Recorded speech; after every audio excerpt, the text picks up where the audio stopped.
Hello, you wonderful people, and welcome to another episode of Crime Centric. This being a show where it's about crime dramas that I watch. For today's episode, I'm going to talk about the latest episode of Coroner. A lot of really interesting things went down in this episode, so let's break it down. Well, first and foremost, we have that opening, and obviously Ross is out partying with Mateo, and then we see it shift to him being over a dead body, which immediately like, he didn't do it, but this is still a very complicated situation, especially when, Jenny gets put on that crime scene because she's already working on another case for the Crown Attorney because basically, well, we don't find out later on that he's the one that actually gave her the job, but basically she's looking to this guy O'Shea's case where he was accused of killing someone, and they're trying to see whether or not all the evidence really aligns to say that he actually did.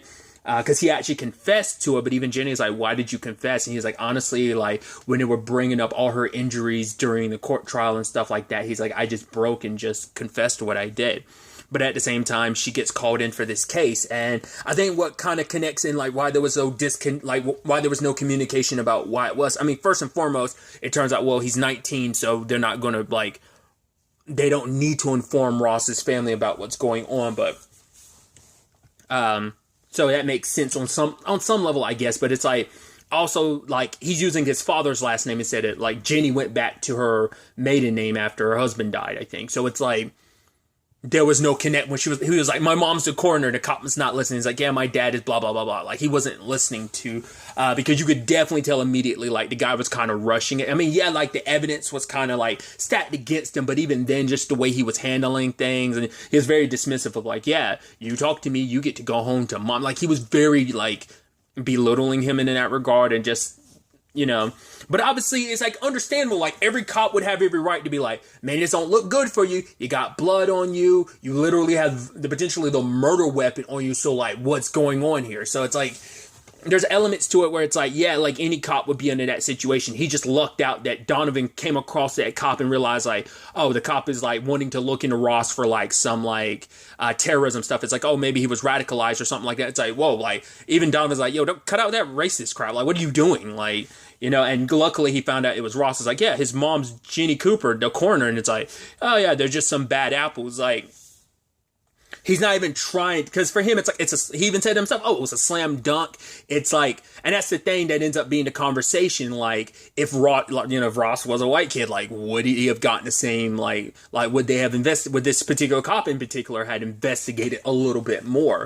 But like I said, Jenny was working this whole thing not even knowing, because I guess, like, why would, like, they immediately let her know? But like I said, like, she only found out because Mateo called, and then, because she didn't know Ross was in trouble until, like, Donovan came out and was like, all right, let me explain to you, like, Ross has been charged with murder. She's like, what? Like, she wants to help, but it's like, she can't do anything. And Donovan's like, you can't even work on the autopsy, because if you do, of, like, the victim in this episode, like, you can't even work on the autopsy because you can compromise the investigation. So it's going to look a certain way if you do that, you know? And that's also the thing, too. Ross has the benefit of having, like, you know, it's like, because Ross was like, oh my God, Donovan, you're here, like, oh my God, like, you know me, right? He's like, I know your mom. Like, that's the thing of, like, kid, I haven't spent enough time with you to really know you. I know your mom's a good person, but I mean, that doesn't mean anything, you know, especially under these circumstances, because it's not like it was your mom caught with a murder weapon and stuff like that. If that happened, this would be a completely different story. Like, Donovan would do everything he could because he knows Jenny. But the fact of the matter is, it's like, he's got to follow the evidence, and all the evidence is saying Ross did it. Because immediately I'm like, something's super off about this, because even Donovan says at one point, he's like, I don't know who you're protecting, but you're not protecting yourself. I was like, at first I was almost like, is Mateo the killer? Because, like, obviously we get little fragments of what Ross was doing that night, and then there's certain elements that come up during the case, and I'm like, he's omitting a lot of stuff, because it's like, oh, where'd you get the drugs from? He's like, I don't know. It's like, BS, you know exactly where you got the drugs from. Mateo's the one that kind of, like, pointed you in the direction. So either that's him having feelings about it, it's us, either that's just from an artistic standpoint of being like, okay, like, here's, like, Ross doesn't remember, but we as the audience are getting a clear view. But I'm like, no, especially, like, a lot of, like, his hesitation and his answers. I'm like, no, you know what's going on. That's why I was like, Mateo might be like, he doesn't, at the very least, doesn't want Mateo to get in trouble, because even if Mateo had nothing to do with the murder, like, if he says, like, oh, Mateo's the one that gave me the drugs, that could be like, oh, it would be, because the whole point was like, oh, the evidence suggests that Ross was there selling drugs. Now, if he throws Mateo under the bus, Mateo gets dragged into all of this, especially for him, where it's like, Mateo was just trying to help me get better, deal with, like, my family circumstances. Like, he's like, my family can be a little overwhelming, so I need it to kind of unwind. So... but it's just like certain inconsistencies in his story, and he's just like, the person he was kind of like, he didn't do anything with him, like, did some making out. It seemed like Mateo was kind of suggesting, let's do that. Like I was missing those parts of the, I was kind of getting the implication, like, Mateo was like, right, let's talk about what we talked about, kind of like, maybe not necessarily like a full-blown open relationship, but let's have some fun. It seemed like that was kind of what was going on there. And so that's why I was like, was he not bringing up the guy, he's called, what it was, Shimmering Shamar, and it's like, did he not bring him up because it's like, right, I don't want to drag another person in because he's not relevant to the case, or is it just because it would bring another, like, I think there's certain avenues to this that he feels, because, like, I mean, there's certain aspects of your personal life you don't want to get put in on, like, the public record when it comes to this type of stuff, so that's what I'm attributing that to, but it's like, that's why I was like, it did seem like he was protecting other people and not himself. Because he wasn't telling the story in a conclusion, like, because it's like, right, did you find a guy, like, oh, when you try to perform CPR, it's like, was he dead or alive? It's like, dead? So you're trying to perform CPR on a dead guy. It's like, no, I thought he was alive. So he was alive. And it's like, well, for one, the guy was tripping him up on his words. Plus, he was high. Who knows if he had calmed down at that point in time? Maybe he was. So, of course, your memory's going to be a little scattered at the time. But it's like I was saying, like, Ross wasn't helping his case. He was being like, I was like, there's even at the end of the episode, there was still so much he wasn't telling. I guess in the grand scheme of things, it wasn't relevant to the case, but it's still kind of like, why you were super not doing yourself a favor, and especially because Jenny's flipping out. She's worried like crazy because it's like, she even brings it up to the Crown Attorney because she ends up having to call him in because no one else, like, the original person that brought, like, was, looking after Ross's case, it wasn't like, it's probably one of those, like, court appointed people. And she only had 5 minutes to spare, and it's like, right, well, I'll come back and we'll get ready for your guilty plea. I mean, not your bargain. It's like, wait, I didn't do anything. And she's like, it doesn't matter if you did it or not. Like, no, it's like, no, as my lawyer, you're supposed to be going at this, giving me the best defense possible. Isn't that how that's supposed to go? And she was just like, let's go for the plea. I was like, immediately, you spent 5 minutes with me and you're bouncing, like, because she's got other stuff. It's just like, once again, that's kind of the sad thing about, like, public defender type of thing. If they could be overworked. They have so many other people to look at, so they have a certain quota they probably have to meet. So they're not saying this apply. This is me generalizing, and I'm not saying from like real world perspectives. I am talking just from a television perspective because I'm not going to talk about a real world situation where I've never dealt with or like I've seen those real world wise, but I've seen everything television wise, like, the different crime dramas and police procedurals I've seen. So from that perspective, is like, you don't want a court appointed attorney because they won't be able to give you the best defense, but like a good lawyer will cost you a pretty penny. So that's the whole thing. Luckily, Jenny is who she is. So she was calling in favors, but like one person's busy in trial, another person's on vacation. So she calls the one person she can, and that's the Crown Attorney. And it's like, well, because she knows he's really good at this, and it's like, I need your help.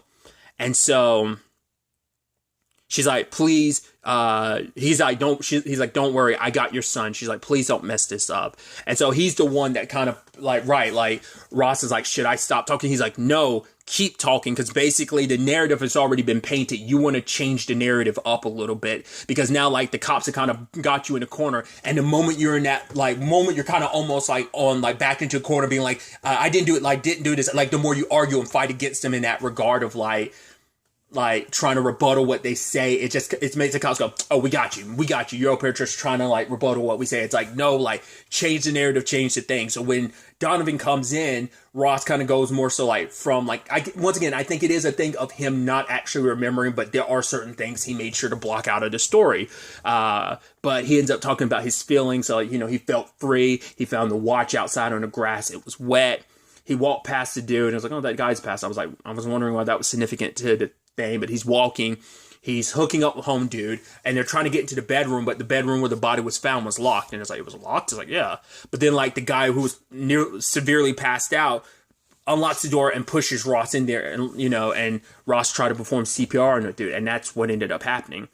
River ended up giving Jenny some help because like, Jenny had to obviously she was working on O'Shea's case, which we'll get to in a second, but she wanted to, she wanted so badly to ask River a whole bunch of questions. She wanted to look in on the autopsy, but it's like, right, I can't jeopardize this case. But River's like, I can at least tell you there was water in his stomach. And using River's phone to pretend like it was River calling and leaving a text, it's like, oh yeah, Donovan, there was water in his stomach. The body was moved. And so Malik looks into the jacuzzi or whatever, and it turns out, they find like a skewer or whatever in there. A barbecue skewer or whatever in there. And that's the actual murder weapon. So he was killed there before the party, dragged in there, locked in the room, and then they were waiting for the party to go down so that they could, waiting for everything to go wrong so that they could like find someone and make them the fall guy for this. So it was kind of unrelated to like anyone connected to Mateo or Ross. Like, Ross just happened to be in the wrong place at the wrong time and just happened to be hot. Like he just kind of sadly picked the wrong time to want to, Mateo to set him up to be like try and like let loose a little bit. So luckily, when it's all said and done, Ross was able to point them to the actual guy. It turns out they were business partners in this whole counterfeiting thing that they were up to, and the dead guy like betrayed the dude who killed him, and it's like that's what this was all about. So crazy circumstances. It's like I would have never expected an episode like this for Ross, Jenny to be in this complicated situation. So, but at the end of the day, for Ross, it was a situation of like, man, this whole system sucks. It should be burnt to the ground. It's like, right, because he was, it's not innocent until proven guilty. It was just like, you were immediately guilty just because of the color of your skin. It's like, would I have gotten that same treatment if I was someone else? He even kind of regrets like being mixed. And it's like, Donovan's like, don't even do that. Like, yeah, there are corrupt people in this system, but like, if you thinking like that means they won. Like, don't let them kind of like make you shy away from your identity, embrace it, because these people act out of fear, because that, someone different from them might be equal or even more powerful than him. Because like obviously Donovan brings up a lot of poignant like things in recent history of just like, the justice system failing some innocent people and how it treats people who are minorities, And so he's like, yes, the system kind of is flawed in its regard, but it's like, Ross is like, how can you even work for that? He's like, who would you rather it be than me? Basically, like, because I am someone that's a part of the system, I can see what's like wrong, and I can help fix things. I can make sure it's right, because you want someone on the inside of the system to help you like recognize when things are wrong and try to like have that perspective of like, right, so like, because there's so many people that are just kind of like, oh, it is what it is just because of the way someone looks, their skin or whatever. So it's like you need someone on the inside to be like, no, let's look at the facts. And even Donovan the entire time is like turning off the camera being like, you need to figure your whole situation out, Ross, because I need you to tell me the truth, because if going by the evidence, you look super guilty. So that's what but because also he had the benefit of Donovan is going to give this, like he, much like Jenny, like all Donovan cares about is the truth. He's not going to try and like, shut this down just to fit whatever narrative. It's like, no, I need to know the truth. That's what he kept asking for. But he's also going to give Ross a little bit of a leeway because of Jenny as well. So, but it's also the thing of like, right, I'm still going to just try and do my job. But, so it's like Ross had benefits in that regard. And it's like, right, if he didn't have like the situation he'd be like, if he didn't have like, if it wasn't Donovan investigating his case, if it wasn't, if his mom wasn't who she was and didn't have the connection she has, like, this could have all ended badly, because probably people in his similar circumstances have like kind of gotten railroaded and things sucked.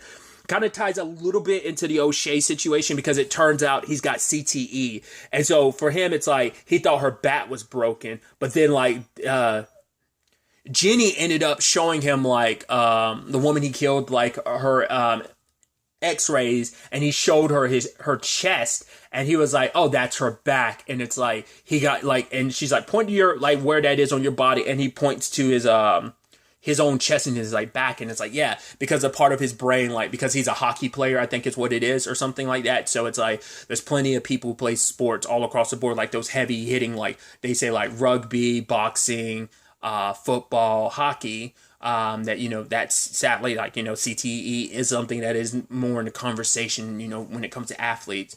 And so he was confused. So it's like, did he actually do it? Who knows? But at the very least, it kind of throws out his confession. So Jenny's like, right, like, why you want to kind of, like, I thought you wanted to win, so why are you, like, undoing your case? He's like, no, I did want to win. But that's the thing of, he's like, at the time, my career was stalled as the Crown Attorney. He's like, it usually happens with people of color. And so for him, he needed a win. So he kind of felt like he probably doesn't feel like he, like, did anything necessarily wrong, but it's like, right, I didn't go about this the right way. I was so intent on winning and getting the win. I'm curious if his recent experience with Jenny, like the whole case about her sister, like that kind of changed his perspective on things, because he kind of let that go, like kind of figuring out like Jenny was young, she accidentally killed her sister, that her dad didn't, like figuring that out. I think that changed the narrative for him on, like, because he was like, yeah, I'm coming after your dad, but now it's like, yeah, it's like, right, like, do I have to prosecute every, like, you know, considering everything, the circumstances around it. I think that experience with Jenny is why he got Jenny to do it too, because it's like, for one, I think it's like almost like an apology to like both O'Shea, because it's like, right, I kind of went after you the way I did. The same thing for Jenny, but also he knows Jenny's really good at what she does. Like, she is someone who won't shift the narrative. She simply wants the truth. She, you know, she wants to speak for the victim, you know, so. But at the end of the day, you know, Donovan, you know, was telling Jenny, like, right, he's had a rough day, like, so Ross not talking and communicating is like, it's not on you, it's, you know, it's just, you know, that stuff he's got to figure out. And she's asking him, does he want to talk about it? And he's like, no, you know, eventually, but not right now. Because I think he's got to figure it all out for himself and deal with his feelings about it. And I'm curious, like, what this means for Ross going forward. Like, because he had brought up, like, the screwdriver was in his pocket, because it was like, yeah, that's where, it's like, why is it covered in blood? Like, I guess, like, maybe when he was, like, searching, like, he got his jacket, like, he had touched, either, like, someone had planned, like, took the screwdriver out of his pocket to do that, or, like, maybe, like, he had his hands in his pocket when he was doing CPR or whatever, and like he like was reaching in his jacket afterwards and ended up accidentally touching his screwdriver, because he probably was, we do know he was helping his grandfather recently with like fixing the car and everything, so it was probably was just left over in his pocket and just happened to be covered. Like I said, Ross just, like, that's why I'm like, it sucks what happened to him, but at the same time it's like, you did hide certain aspects of the case. Did they turn out to be relevant? No, but I think it's just like the personal thing of like, I'm being railroaded. If I give you any more ammunition, maybe you could use that against me and drag these other people who have nothing to do with this, like Mateo, or once again, I'm assuming his name's Shamar because he was like, oh, Shimmering Shamar. Like I said, whether it's just he really didn't remember the dude's name and it was just kind of like a thing of like, it was just a feeling and that was just a name he had, because I thought he was kind of saying like, oh, my Shimmering Shamar, like Shimmering being the adjective and like Shamar being his name, but it's like, maybe that wasn't the case. Maybe he was being legit by being, but it's like, once again, he covered the fact is that Ross is the one that gave him, not Ross, that Mateo's the one that gave him the drugs, so.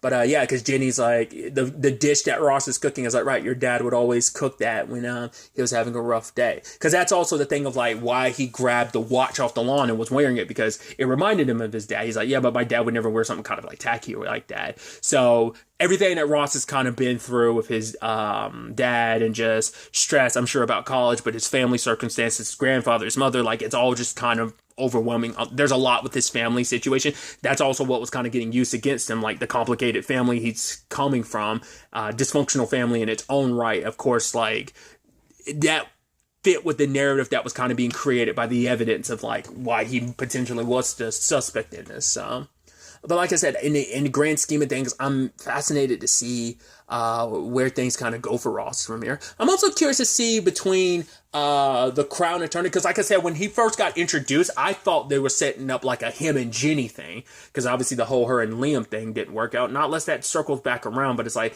I think he's kind of cemented where he is, and I don't know if he's going to pop back into the story for the rest of the season or not. Once again, I know the entire season is done, but obviously I'm not like looking ahead or anything like that. But regardless, I'm just like, I'm curious like where their relationship is going. Not necessarily like intimate, but like where like their like professional relationship is going to go. Like my the Crown Attorney, and I'm gonna keep referring to him that because I'm blanking on his name and I didn't look it up before I started recording. So but like where him and Jenny are going to go professionally. I'm also curious. I was also worried like maybe this case would put Jenny and Donovan on too much of an opposite side. It's like, no, they were still kind of on the same side. So I think they're still good without there being any complications. I'm just curious, like, will this have any effect on Jenny going forward when it comes to her own job? I mean, she's probably going to be even more protective of Ross and just wanting to give him his space, but also probably want to just hold him and protect him from the world, like any parent would when it comes to their child. So, like I said, a lot of interesting things. I'm curious to ultimately see where all of this ends up taking us